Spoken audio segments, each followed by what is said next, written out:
Ah, vous êtes là, bonjour. Bonjour à tous et bienvenue sur Nyon Région Télévision pour un nouveau quiz des champions. Cette semaine, il sera consacré au tennis avec trois clubs de la région qui vont s'affronter et je vais présenter les trois clubs et les trois membres par ordre en fonction de la taille du club. On va commencer par l'Ogre du Tessignon qui est représenté par Reynaldo Choupli. Salut Reynaldo. Bonjour. Tu es professeur de tennis au Tessignon. Il y a l'outsider, c'est le TC Gland, Pierre-Alain Cumer. Salut, tu es trésorier du club. Oui, salut. Et puis le petit pousset, c'est le TC Cran, représenté par Sébastien Pernel, professeur de tennis français. Bienvenue quand même. Merci beaucoup, bonjour tout le monde. Avec plaisir. Alors, on va faire le petit quiz. Il y a 10 points que vous pouvez emmagasiner tout au long des questions que je vais vous poser. Le meilleur gagnera. Peut-être pour commencer, Sébastien, on va te demander pourquoi est-ce que tu devrais gagner ce quiz aujourd'hui? Alors, tout simplement parce qu'il y a une petite erreur, je ne suis pas 100% français depuis d'ailleurs aujourd'hui. J'ai reçu ma naturalisation, donc je suis franco-suisse. Félicitations. Voilà. Félicitations. Un point pour lui. Et voilà, et j'ai toutes mes preuves à faire, du coup je suis surmotivé, voilà. Est-ce que la motivation est la même du côté de Pierre-Alain? Peut-être, ouais. Vu que tous les autres se sont défilés pour venir à ce quiz, je pense qu'ils pensent que je suis le meilleur d'eux. Donc, si je perds, ça va être dur. Ouais. Et puis, du côté de Reynaldo, l'expérience, elle va faire la différence? Ouais, j'ai commencé à lire ce livre, là, ça fait 500 ans de tennis, mais après 2-3 pages, j'ai arrêté parce que ça a commencé autour des 1000-1200 déjà. J'ai dit non, là, ça. Ouais. Donc c'est pas homologué les C'est anti-sèches. parfait, la transition est toute trouvée. Peut-être que tu pourras répondre à la première question. On va entrer tout de suite en mode compétition, messieurs. Vous dites une réponse. Si elle est fausse, tant pis. Si elle est juste, c'est un point pour vous, mais vous ne dites pas une deuxième réponse. On commence tout de suite avec la première question. Elle concerne l'histoire du tennis, justement, Reynaldo. Comment nomme-t-on l'ancêtre du tennis? C'est jeu de paume. Ouais, exactement. Reynaldo, il empoche le premier point. Donc, l'ogre du Tessignon, comme je l'ai présenté, c'était la question pour Reynaldo. Hein. Là, décidément, Reynaldo, c'était écrit dans la première page du livre, ça? Non, c'était dans la page à peu près 350 là. Alors, tu nous as menti. Tu as déjà lu 350 pages. Parce que j'ai regardé que les images là, ouais. Voilà. Allez, on passe à une deuxième question, une question un peu plus pratique. Là, il faudra réaliser une action pour gagner le deuxième point. Elle est tout simple. Le premier qui revient avec une raquette de tennis remporte le point, messieurs. C'est parti. Mal paré.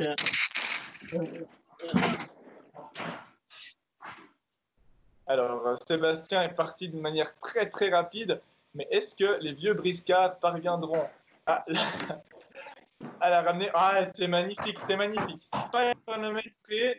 Et Reynaldo, deuxième Reynaldo. Avec une balle, hein? Ouais, la balle aussi. Très très bon, Reynaldo. Et Pierre-Alain, visiblement, la raquette était un peu plus loin. Ah, dommage. C'était très serré. Bravo à tous, messieurs. C'est le petit jeune qui l'a emporté. Qu'est-ce que c'est comme raquette, ça? Donc c'est une très belle raquette. Écoute, Joël, je peux pas te dire. Made in Belgium. Et on ne joue plus avec, j'imagine. Hein. Non, du tout. Juste pour les quiz et les soirées rétro. Pareil, j'en ai très vieille aussi, une vieille de nez. Il doit dater d'au moins 50 ans. Et puis, pourquoi est-ce qu'il y a une croix en métal dessus? Pour justement pas que ça se détende, parce que c'est des boyaux. Et puis, pour pas que les boyaux se détendent. Et Reynaldo, de ton côté, c'est quoi comme raquette? Waouh! J'ai une vieille de 1900. Voilà, ils ont sorti directement leur raquette. Pardon? C'est William Zenko. C'est 1900. Tu as joué avec, Reynaldo? Non. C'est quand même plus pratique. Donc, si je comprends bien, les raquettes qui sont le plus proches de votre poste d'ordinateur, en fait, c'est les raquettes que vous exposez, que vous gardez un petit peu très proches de. Allez, pour l'instant, il y a un pour le Tessignon, un pour Cran, et il manque encore un point pour Gland pour le moment. La prochaine question, elle est certainement plus pour Pierre-Alain, en tout cas, elle est peut-être aussi pour Sébastien, parce qu'elle va lui rappeler des souvenirs, mais douloureux pour lui. En quelle année la Suisse remporta la Coupe Davis? 2015. 15. Non, 2016. non, mais il ne reste plus que Reynaldo à répondre, si je ne m'abuse. Papa. 2015 aussi, si c'est possible, ouais. Ça va tellement vite. Non, 2015 était une mauvaise réponse. C'était en 2014, messieurs, vous n'étiez pas loin. Et on s'en souvient, hein, à Lille, la Suisse avait pris le meilleur sur la France. C'est des souvenirs douloureux, Sébastien? Alors, oui, tout à fait, mais aussi très heureux, forcément. Et voilà, étant résident suisse et puis travaillant en Suisse, ça pouvait faire que mon bonheur. Voilà, c'était une belle année quand même tennistiquement. Mais 2 ans après, ou 3 ans après, nous avons été champions du monde de nouveau à Lille avec Yannick Noah au Capitana contre la Belgique, il me semble. C'est vrai, mais là n'est pas la question. Allez, on passe à la suivante. Est-ce que quelqu'un connaît, est-ce que Sébastien, tu connais Marc Rosset? Tout à fait, oui.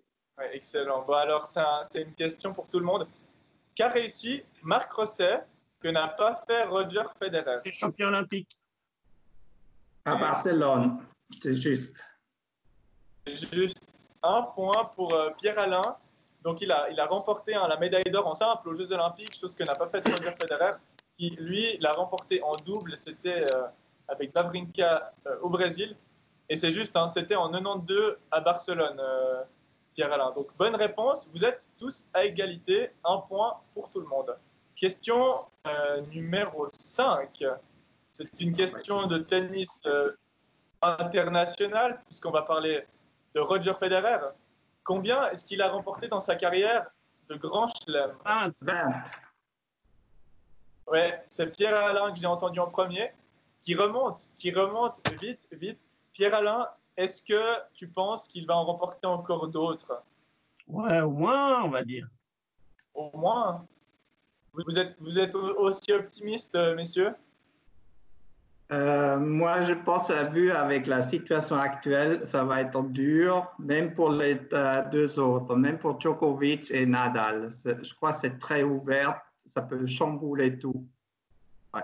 On en reparlera un peu plus tard de Djokovic et Nadal, si vous voulez bien. Il y a encore une autre question à leur sujet. Mais on va passer maintenant à des questions sur vos clubs. Donc, ce sera une question sur le TC Gland pour commencer. En plus, il est leader, donc vous pourrez le rattraper sur cette question. Donc, Pierre-Alain, tu nous donneras la réponse, mais pas maintenant. En fin d'année 2017, le TC Gland fêtait son anniversaire en organisant une fête rassemblant de vraies stars régionales comme Léa Sprunger, Daniel Rossella, Timea Barczynski. Quel âge fêtait le TC Gland à l'occasion? Il y a deux possibilités. Est-ce qu'il fêtait ses 40 ans ou est-ce qu'il fêtait ses 75 ans? Je dirais 40 ans. Sébastien? Je te suis, 40 ans. C'est une bonne réponse, hein, Pierre-Alain. Oui, c'est juste. C'est un club qui est un peu plus jeune que le Tessignon, qui lui a déjà fêté ses 75 ans. Tu t'en souviens, ces 75 ans, Reynaldo? Il y a 25 ans, quand j'ai commencé à 30 ans, puisque 30 ans, ça n'existait pas encore, il n'était pas encore là. Bon. Allez, 2 partout pour tout le monde. Donc, le match est tout à fait équilibré. Question sur le TC Cran. Désormais, est-ce que l'hiver dernier, la bulle de Cran Presellini a dû être évacuée car elle était sous le point de s'écrouler à cause de la neige? C'est possible. Non, cet hiver, il n'y a pas de neige. L'hiver passé, oui. Pierre-Alain? Non. La réponse, c'est oui. Ça s'est réellement produit. Sébastien, tu en es le témoin d'ailleurs. Oui, c'était assez incroyable, improbable. Il a fallu très rapidement sortir les enfants parce que la bulle a menacé de s'écrouler. Mais fort heureusement, avec les techniciens et puis l'effort du comité, tout est rentré dans l'ordre. Mais c'était assez impressionnant, oui. Mais on a une bulle costaud, voilà. Et une question maintenant pour finir sur le TC Nyon. En 2018, l'équipe de LNA des dames avec Timea Barczynski et Connie Perrin, donc ça c'est vrai, hein, il y avait ces dames-là dans l'équipe du TC Nyon. Est-ce qu'elle a remporté les interclubs en 2018, l'équipe? Non. Ouais, c'est une bonne réponse. Hein. Ils sont arrivés jusqu'en finale, mais ils ont perdu, hein, Reynaldo. Oui, apparemment pour un double, au dernier jeu, je crois, c'était le double qui a décidé sur 1 ou 2 points. Ouais. C'était une finale dramatique qui s'est jouée à très, très peu de choses. Il n'y avait pas de tie-break, où il y a juste un tie-break rapide au lieu de 3e set. Voilà, maintenant tout le monde a le droit de réponse à nouveau. On repart sur des questions où vous pouvez tous répondre. La question suivante, c'est une question sur Martina Hingis. Est-ce que vous pensez qu'elle a remporté plus de tournois du Grand Chelem que les 20 de Roger Federer? Non. Ah, mais y compris les doubles? Ouais, exactement, ouais. Avec les doubles, oui. Oui, alors oui, avec les doubles. Sébastien, tu changes d'avis ou pas? Oui, là, exactement, oui, tout à fait. Bon, allez, il y a un point pour tout le monde, je suis gentil. Ah, c'est sympa. Pierre-Alain, merci d'avoir permis à tout le monde de changer d'avis. Effectivement, il y a 25 titres pour Martina Hingis, donc 5 en simple seulement, 13 en double et 7 en mixte. Donc c'est quand même des titres du Grand Chelem. Et avec tous ces titres, elle dépasse Roger Federer. Il y a 4 pour tout le monde, c'est très serré. Il reste 1, 2, 3 questions pour vous départager. La question suivante, elle concerne l'histoire relativement récente du tennis. Depuis le premier Roland-Garros de Rafael Nadal en 2005, il y a eu 60 tournois du Grand Chelem. Combien de vainqueurs différents, depuis cette victoire de Rafael Nadal, ont gagné un Grand Chelem? 6.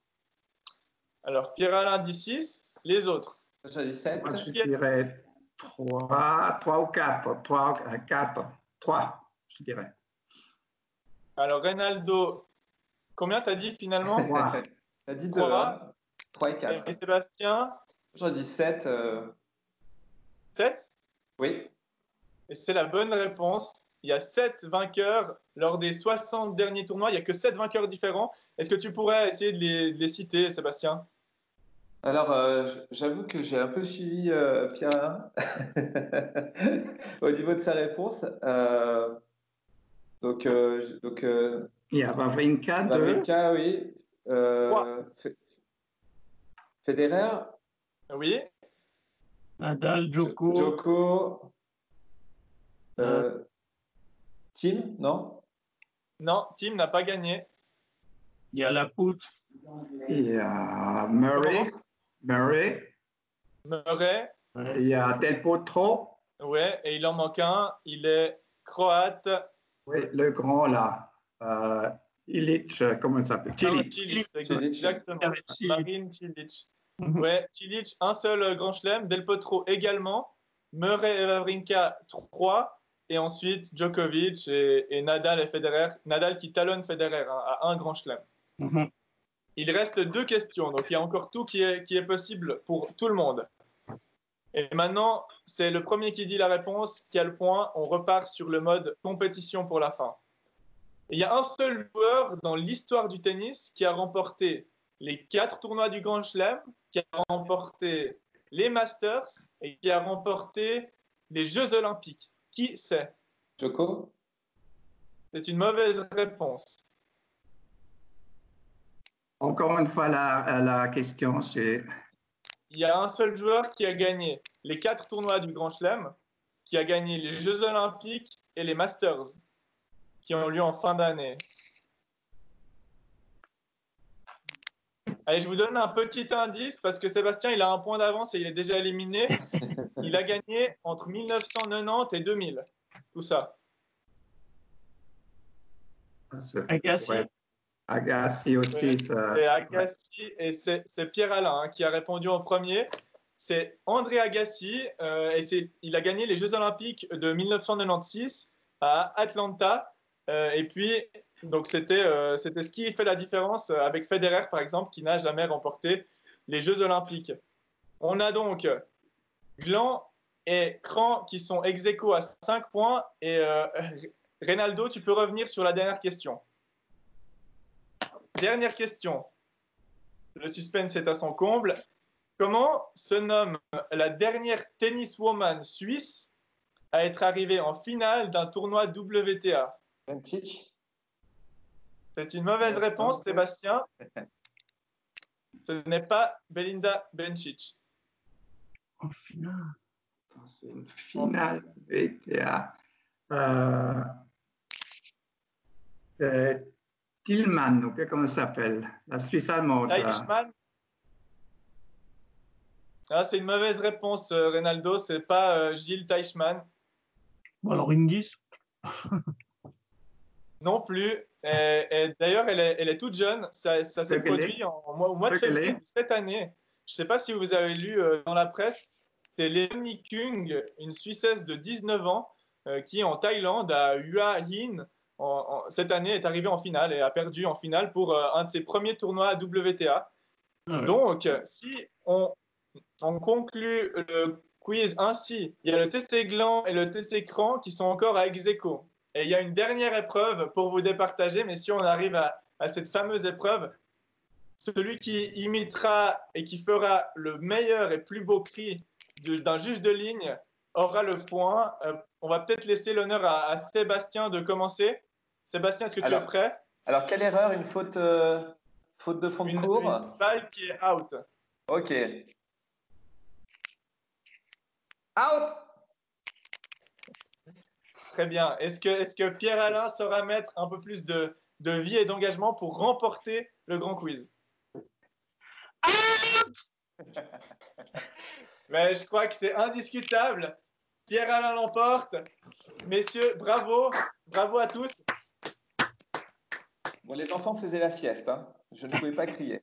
Voilà. Tout de suite, on cherche des excuses. Ouais, ça, c'est le petit côté français qui ressort. Merci beaucoup, Pierre-Alain. Qu'est-ce que tu vas faire pour fêter cette victoire? Je vais aller jouer au tennis. Il va nous inviter pour boire un verre. Ouais, voilà, bonne idée. On peut prendre le tennis bientôt? Une décision le 30. Il y a un comité central à Suisse Tennis le 29 et on devrait avoir des informations de Suisse Tennis le 30 pour savoir quand on va pouvoir recommencer. En tout cas, ce sera un des premiers sports à pouvoir reprendre étant donné qu'il y a très très peu de contact entre les personnes. Merci beaucoup, messieurs, d'avoir participé, d'avoir joué le jeu. C'était très plaisant. Et puis, bonne saison pour autant qu'elle puisse reprendre et vite. Merci beaucoup. Merci beaucoup. Bye bye.